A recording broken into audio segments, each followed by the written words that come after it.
Hello friends, एक बार फिर से स्वागत है आपका लव वर्ड एकेडमी चैनल पर। तो दोस्तों, पिछली वीडियो में हम बात कर चुके हैं न्यूटन के गति के पहले नियम के बारे में और साथ ही हमने जाना था फोर्स के बारे में और नॉन बैलेंस फोर्स और बैलेंस फोर्स क्या होता था वो भी हम पिछली वीडियो में पढ़ चुके हैं। तो आज हम पढ़ने वाले हैं दोस्तों न्यूटन की गति का दूसरा नियम। ठीक है, तो आपने पहला नियम नहीं देखा है अभी तक तो डिस्क्रिप्शन में उसका लिंक दिया हुआ है। साथ ही अगर आप चैनल पर नए जुड़े हुए हैं तो चैनल को सब्सक्राइब कीजिए। अगर वीडियो आपको अच्छी लग रही है तो वीडियो को लाइक भी करिएगा दोस्तों। तो आगे बढ़ते हैं न्यूटन की गति के दूसरे नियम की ओर।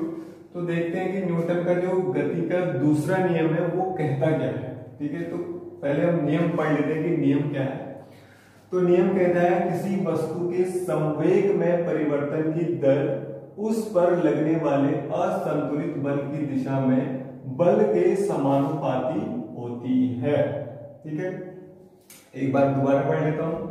कहता है किसी वस्तु के संवेग में परिवर्तन की दर उस पर लगने वाले असंतुलित बल की दिशा में बल के समानुपाती होता है। ठीक है, तो परिभाषा तो हमारे समझ में आनी है नहीं ऐसे। तो हम करते क्या है, जो ये परिभाषा है इस परिभाषा के प्रत्येक एक एक वर्ड को देखते हैं। ठीक है, एक एक वर्ड को समझेंगे तो हमें पूरी परिभाषा समझ में आ जाएगी। ठीक है, तो सबसे पहले हमको इसमें समझना है आपका जो ये लिखा हुआ संवेग में परिवर्तन की दर।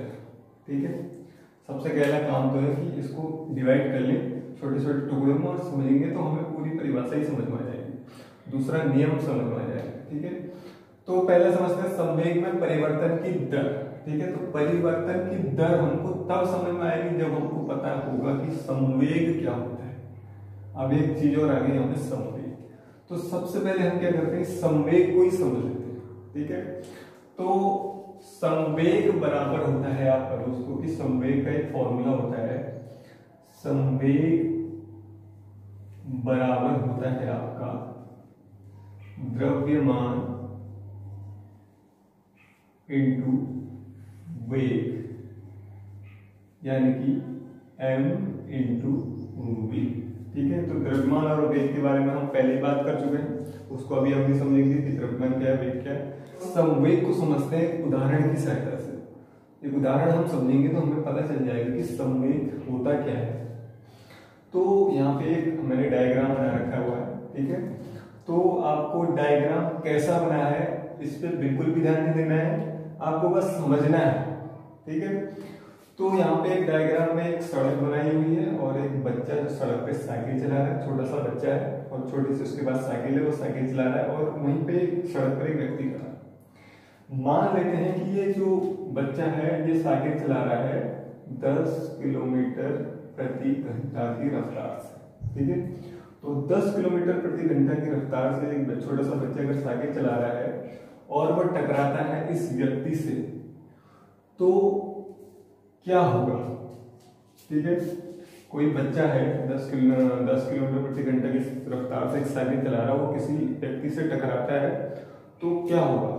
तो होगा ये कि व्यक्ति गिर सकता है या थोड़ी बहुत चोट बच्चे को आ सकती है, बच्चे के साइकिल के पार्ट टूट सकते हैं, यानी कि ज्यादा नुकसान नहीं होगा। जो नुकसान होगा वो क्या होगा, एक कम होगा, ज्यादा नुकसान नहीं होगा। वहीं दूसरी ओर हम क्या करें,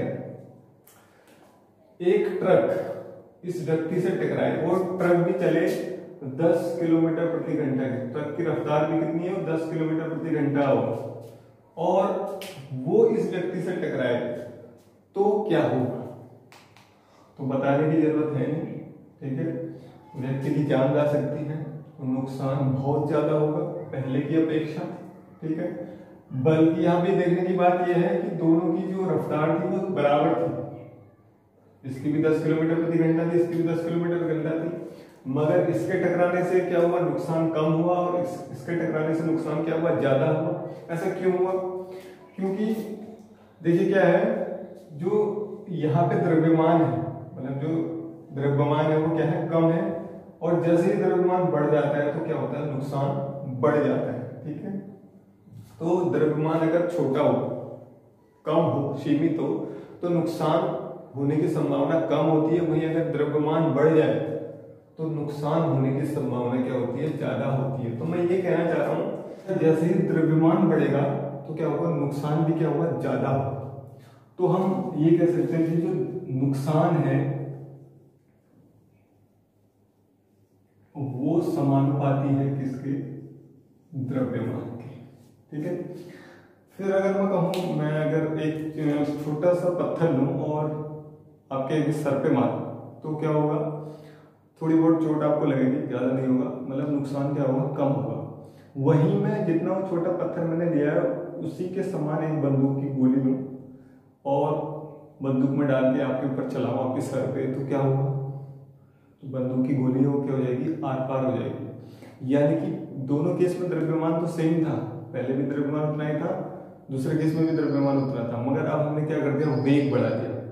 तो वेग बढ़ेगा तब भी क्या होगा, नुकसान ज्यादा होगा। तो हम ये कह सकते हैं कि नुकसान जो है वो भी समानुपाती है किसके, वेग के। यानी कि अगर वेग बढ़ेगा तो नुकसान कैसा होगा, ज्यादा होगा, और द्रव्यमान बढ़ेगा तब भी नुकसान ज्यादा होगा। तो जो संवेग है वो इन्हीं दोनों से बना हुआ है, यानी कि द्रव्यमान और वेग से ही क्या बना हुआ है, आपका संवेग बना हुआ है। तो संवेग को हम लिखते हैं स्मॉल p से, तो स्मॉल p बराबर हो जाएगा आपका mv। तो ये होता है आपका संवेग का फॉर्मूला, p बराबर mv। ठीक है। तो अब परिभाषा में आगे बढ़ते हैं, संवेग तो हमारे समझ में आ गया। अब ये कह रहा है कि उस पर लगने वाले संवेग हमने समझ लिया, परिवर्तन की दर, आपके परिवर्तन की दर क्या है। ठीक है।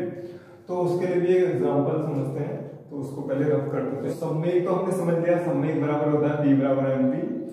आप कह रहे हैं कि संवेग में परिवर्तन की दर, अब हमको समझना है परिवर्तन की दर क्या है। तो इसके लिए भी एग्जांपल लेते हैं।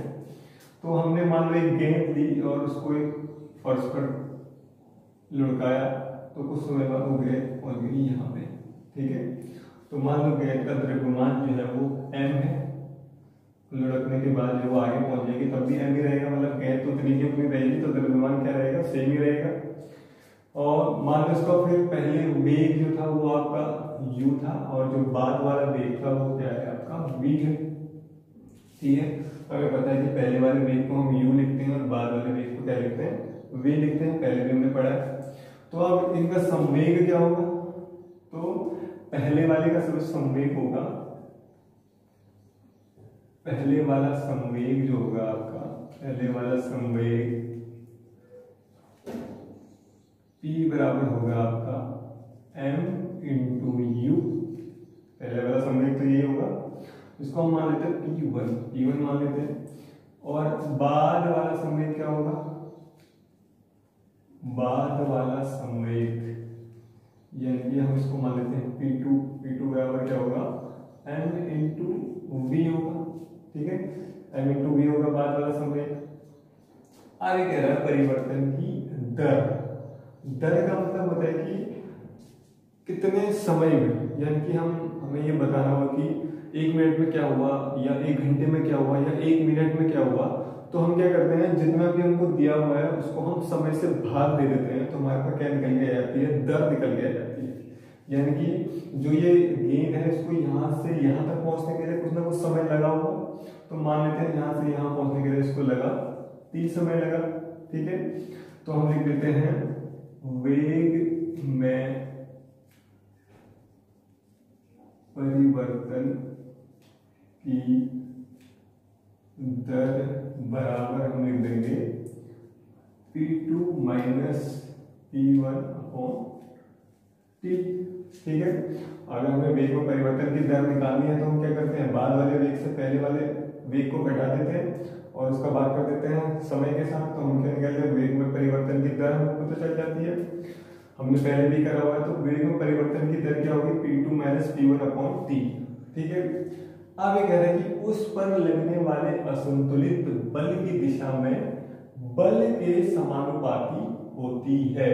यानी कि ये कह रहे हैं कि बल के समानुपाती, यानी कि जो F समानुपाती है p2 minus p1 upon t। ठीक है। तो इसको हम ऐसे भी लिख सकते हैं, ये हो जाएगा आपका F समानुपाती p2 कितना है आपका, जो p2 है वो है एम वी माइनस P1 कितना है, तो P1 है आपका एम यू अपॉन टी। ठीक है, तो इसको हम लिखेंगे तो ये हो जाएगा F समानुपाती, जो M है वो उसको कॉमन ले लेते हैं, तो M कॉमन ले लिया हमने, तो अंदर रह गया V minus you upon T. ठीक है, तो अब हमको क्या पता है कि जो त्वरण है, त्वरण बराबर क्या होता है, तो त्वरण बराबर होता है आपका वेग में परिवर्तन की दर, यानी कि जो a बराबर होता है वो क्या होता है, v minus you upon T होता है। ठीक है, तो ये है v minus you upon T, ये क्या है, त्वरण ही तो है, तो इसको हम क्या लिख सकते हैं, इसको मैं ऐसे लिख लूं कि F समानुपाती m a। ठीक है, अब क्या है, अगर समानुपाती का निशान हटाना है तो हम क्या लगते हैं, बराबर का निशान लगाते हैं और एक इसके साथ एक नियतांक भी जोड़ते हैं। नियतांक मतलब ऐसी कोई चीज जिसका मान न बदले, तो इसको हम लिख सकते हैं F बराबर के एम ए। ठीक है, जो k है वो क्या है, कांस्टेंट है, यानी कि नियतांक है, इसका मान परिवर्तित नहीं होता है।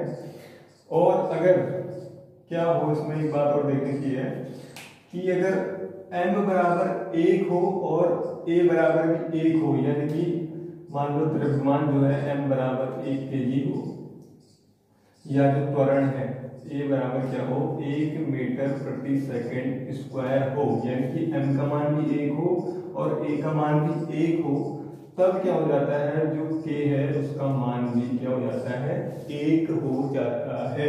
ठीक है, तो जब हम क्या करेंगे, k के बदले 1 रखें, यानी कि जो k का मान 1 रखें, तो ये हो जाता है आपका F बराबर m a। ठीक है, यही है आपका गति का दूसरा नियम। ठीक है, F बराबर m a। तो अब इसका कोई ना कोई मात्रक भी होता है। ठीक है, तो मात्रक होता है इसका F बराबर 1 किलोग्राम मीटर प्रति सेकंड स्क्वायर। ठीक है, ये होता है इसका मात्रक। अब इतना बड़ा मात्रक तो हम याद करने से रहे, तो इसको हम क्या लिख सकते हैं, इसको हम ऐसे लिखते हैं F बराबर 1 N, यानी कि 1 न्यूटन। ठीक है, तो न्यूटन सर के द्वारा ये नियम दिए हुए हैं, तो इसके मात्रक को इनके नाम पे रखा हुआ है 1 न्यूटन। तो बल का मात्रक होता है वो क्या होता है दोस्तों, 1 न्यूटन होता है। ठीक है, तो ये भी हो गया आपका गति का दूसरा नियम। ठीक है, थोड़ा कॉम्प्लिकेटेड है, एक दो बार अगर आप देखेंगे सही से तो आपको समझ में आ जाएगा। तो अगली वीडियो में हम बात करेंगे गति के तीसरे नियम के बारे में, जो बिल्कुल ही आसान है, एकदम सरल है। गति का पहला और तीसरा नियम सरल है, थोड़ा दूसरा नियम दिक्कत करता है, मगर ये भी आराम से हो जाएगा अगर आप ध्यान लगा के देखेंगे। ठीक है, तो वीडियो अगर आपको अच्छा लग रहा है दोस्तों, तो वीडियो को लाइक कीजिएगा। अगर आप चैनल को पहली बार जोड़े हैं तो चैनल को सब्सक्राइब जरूर करना है, साथ ही बेल आइकन को भी जरूर प्रेस करना है दोस्तों। धन्यवाद।